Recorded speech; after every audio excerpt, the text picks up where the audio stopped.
जब टमाटर 250-300 रुपए हुआ तो आपके घर में भी बात होती थी टमाटर के बारे में कि थोड़े दिन कम कर दिया जाए? आप शायद ट्रिविलाइज करना चाहें और इसको थोड़ा नहीं, मैं ट्रिविलाइज नहीं कर रहा। चल झूठा। बट इसलिए कह रही हूँ ये ट्रिविलाइजेशन हो इसी जाएगा। को व्हाट अबाउटरी कहते हैं कि मैं आपसे पूछूं, नहीं है। फिर आप कहेंगे कि नहीं, अच्छा व्हाट पहले ऐसा अबाउटरी होता नहीं था। है। मैं भी पूछ सकती हूँ सिद्धि जी क्या हुआ जब आप जेल में थे? मैं कहता हूँ एक बार और देखिए। स्मृति ईरानी जी की यादगार ताबड़तोड़ हार से न केवल आप और हम जैसे देश प्रेमी खुश हैं, बल्कि गोदी एंकर्स भी फूले न समा रहे हैं। खुले आम अब उनको हक मिल गया है कि वो ईरानी जी को रोस्ट करे। और वही सुधीर चौधरी जी ने कहा, जिनको हम प्यार से तिहाड़ी भैया बुलाते हैं क्योंकि वो एक्सपीरियंस कर चुके हैं तिहाड़ को। गोदी एंकर्स इंक्लूडिंग तिहाड़ी जी, श्वेता सिंह जी, रूबिका लियाकत जी, अंजना ओम मोदी, किसी ने कमी नहीं छोड़ी है। सब ने एक्सट्रीम हॉट सीट जो बनी हुई थी ना अमेठी की, उस पर शर्मा जी के आगमन को दी है बधाई। और ईरानी বন্ধুগণ আপনারা এখানে দেখলেন যে ভিডিও ক্লিপটা দেখলেন, উনি আমাদের ইউটিউবার নীতি শর্মা ম্যাডাম। উনি খুব সুন্দর একটা ভিডিওর উপর অর্থাৎ স্মৃতি ইরানির কয়েকটি ইন্টারভিউ এবং স্মৃতি ইরানি যে হারার পর, মিস স্মৃতি ইরানি হারার পর ওনার অবস্থা কীরকম হয়েছে সেই বিষয়ের উপর উনি খুব সুন্দর একটা ভিডিও রিয়াকশন তৈরি করেছেন। আসুন আমরা ধৈর্য সহকারে সেই ভিডিওটা দেখার চেষ্টা করব এবং ওনার কিছু ভিডিও ক্লিপ রয়েছে তা আমরা এই ভিডিওর মাধ্যমে দেখার চেষ্টা করব। আসুন আমরা সেই ভিডিওটা একটু দেখার চেষ্টা করব। जी को करा है टाटा बाय। हे हाय हेलो नमस्ते जी, सत श्री अकाल, अस्सलाम वालेकुम। मैं निधि शर्मा इंडिया से। पर्सनली मुझे स्मृति ईरानी जी तो बिल्कुल नहीं पसंद, Bharatiya Janata party in general ही पसंद नहीं है। पर इनकी जो हरकतें हैं, पार्लियामेंट में बुरी तरीके से मॉक करना, मणिपुर के मुद्दे पे अगर इनसे पूछा जाए तो ये बोलती हैं कि आप बताइए और कौन सी जगह की महिलाएं सशक्त हैं या सुरक्षित हैं। मुद्दों को भटकाने वाली बात है और जगह जगह पर जाकर के नफरती बयानबाजी करना, धर्म के नाम पर लोगों को लड़वाना और फिर उसके बाद ये कहना बड़े कॉन्फिडेंस से कि हम सही कर रहे हैं, हिंदू मुस्लिम को हम अलग करके सही कर रहे हैं। तो ये जो मानसिकता है निंदनीय है। और तिहाड़ी भैया बनाया हुआ ये रोस्ट वीडियो हम देखने के लिए बेताब हैं। तो बिना किसी देरी के शुरू करते हैं दोस्त। कांग्रेस की नेत्री कहने लगी ये बीजेपी क्या करती है, धर्म धर्म बोलती है। अरे रे सबसे बुरी तरह हारने वाली मंत्री हैं श्रीमती स्मृति ईरानी जी। मैं भी पूछ सकती हूँ सिद्धि जी क्या हुआ जब आप जेल में थे? गजब बेइज्जती है। जबकि ऑडियंस में कई लोग नहीं जानते कि मेरी मीडिया में काम की शुरुआत आपके जूनियर के नाते हुई थी। अभी बता है भाई, अभी बता है। 19 मंत्रियों का चुनाव हार जाना छोटी मोटी बात नहीं है। और उनकी लिस्ट देखिए, और इन 19 मंत्रियों में सबसे बड़ी हार जिस मंत्री की हुई है वो है श्रीमती स्मृति ईरानी जी। लाइक दे दो बस, उसके बाद देखो मेरा रूप। सबसे बड़ी हार उन्हीं की हुई है जो महिला एवं बाल विकास मंत्री थी, जिन्होंने अमेठी में चुनाव लड़ा था। और अमेठी में स्मृति ईरानी जी की हार का अंतर 1,67,000 वोटों का रहा है। और ये हार भी उन्हें किसी बहुत बड़े नेता के हाथों नहीं मिली है। ये हार उन्हें राहुल गांधी से नहीं मिली है। यह हार उन्हें कांग्रेस पार्टी के एक कार्यकर्ता जो पहली बार चुनाव लड़ रहे थे, जिन्होंने खुद कभी यह नहीं सोचा था कि वो कभी चुनाव लड़ेंगे और सांसद बनेंगे। आगे बोल। नहीं बता भाई भाई भाई मेरा भाई बता। उन कार्यकर्ता किशोरी लाल शर्मा से उनको इतनी बड़ी हार मिली है। और मोदी सरकार के जो 19 मंत्री हारे हैं उनमें सबसे बुरी तरह हारने वाली मंत्री हैं श्रीमती स्मृति ईरानी जी। एक बार once more please. Shrimati Smriti Irani ji. कहते हैं वक्त से बड़ा कोई नहीं होता और वक्त बदलते देर भी नहीं लगता। देखिए ये मोदी सरकार के 2 कार्यकाल की कद्दावर मंत्रियों में शुमार स्मृति ईरानी सही पकड़े हैं। इन्हें पहचान तो जरूर गए होंगे आप। देखिए भीड़ में बैठी हैं, कोई वीवीआईपी ट्रीटमेंट नहीं, हंस रही हैं ताकि किसी को न लगे कि ये गमज़दा है। बिल्कुल म्यूजिक।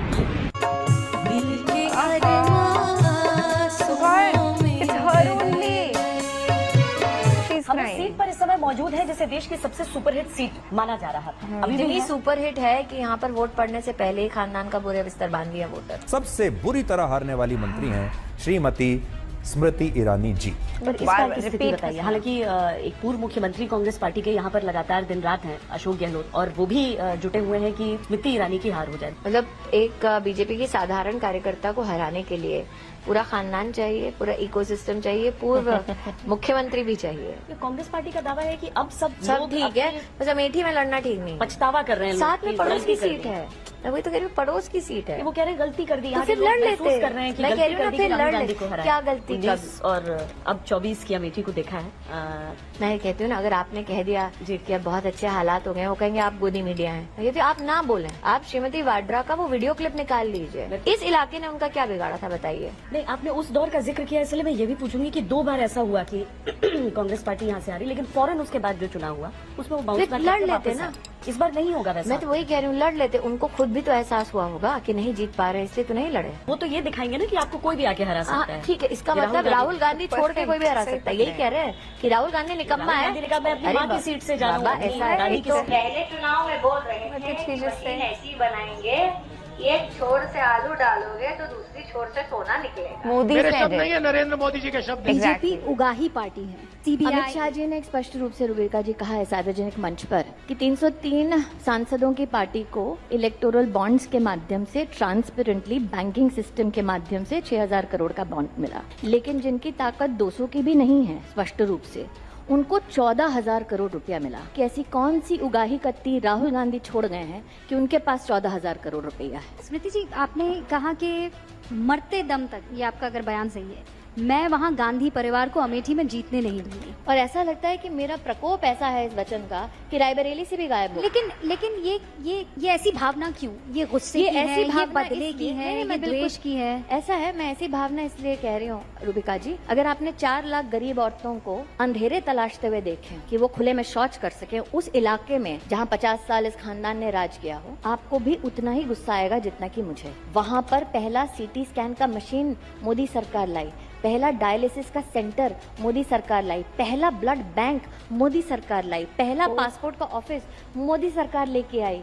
ये एक ब्लड बैंक नहीं बना पाए वहाँ। स्मृति जी, ये जो कॉन्फिडेंस आपका है, आप यकीन के साथ कह सकती हैं कि नंबर्स में भी झलकेगा? और अगर हाँ, तो उत्तर प्रदेश में आप 80 में से कितनी सीटें लाएंगे इस बार? देखिए, मैं ना योगेंद्र यादव जैसी कोई सेफोलॉजिस्ट हूँ, ना मैं राहुल गांधी जैसी कोई बुद्धिजीवी हूँ। मैं आपको इतना ही अश्योर कर सकती हूँ कि जो मोदी ने कहा है वो पत्थर की लकीर है। एनडीए अब की बार 400 पार। क्या हार में क्या जीत में, किंचित नहीं भयभीत में, संघर्ष पथ पर जो मिले ये भी सही वो भी सही, वरदान मांगेंगे नहीं।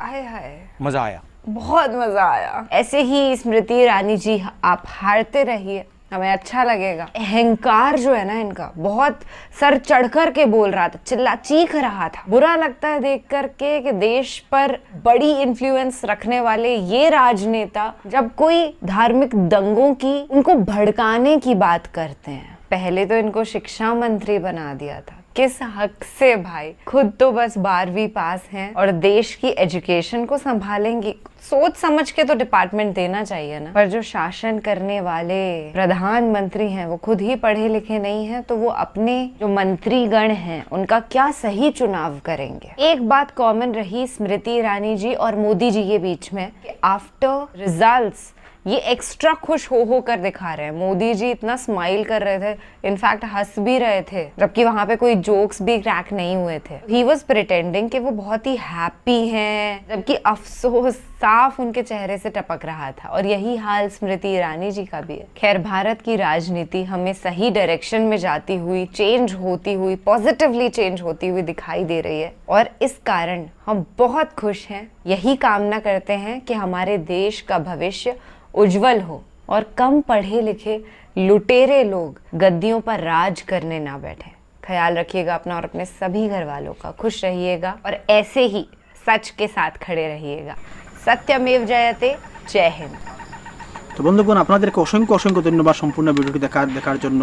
এখানে স্মৃতি ইরানির যে বিভিন্ন ইন্টারভিউ আপনারা দেখলেন এবং এই বিষয়ের উপর আপনার মতামত কি তা ভিডিওর কমেন্টে সে অবশ্যই জানাবেন এবং চ্যানেলে যদি নতুন এসে থাকেন অনুগ্রহ করে চ্যানেলটা সাবস্ক্রাইব করে আমাদের সঙ্গে থাকবেন। ধন্যবাদ। জয় হিন্দ।